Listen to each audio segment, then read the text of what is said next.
দেখছেন বার্তা এক নজর।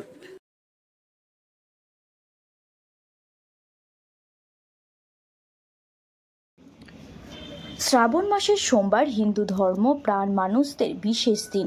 প্রতি বছরের মতো আজও পর্যন্ত অটুট বন্ধনে আবদ্ধ ভক্তদের মঙ্গল কামনায় বহু দূর দূরান্ত থেকে মাইলের পর মাইল বিভিন্ন গঙ্গার ঘাটের জল নিয়ে সারা রাত ধরে পায়ে হেঁটে বাবার ধামের চরণে সেবার জন্য মন্দির প্রাঙ্গণের উদ্দেশ্যে ভক্তবৃন্দদের ঢল লক্ষ লক্ষ।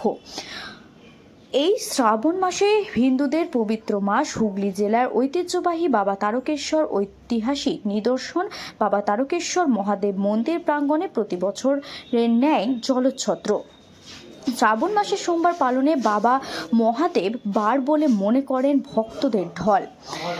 তার এক নিদর্শন হুগলি জেলার উত্তরপাড়ার লোকনাথ অ্যাপার্টমেন্ট সংলগ্ন সংযোগ স্থলে এবং বাবার একান্ত একনিষ্ঠ ভক্ত স্বেচ্ছাসেবী সংস্থার প্রধান কর্ণধার আনন্দ নিশানিয়ার উদ্যোগে এবং আরও কিছু সদস্যদের অনুপ্রেরণায় সকল স্তরের সদস্যদের উপস্থিতিতে বিনামূল্যে ভক্তদের উদ্দেশ্যে জলযাত্রী উপলক্ষে বিশেষ পরিষেবা বিভিন্ন খাদ্য সামগ্রী প্রদান করা হলো।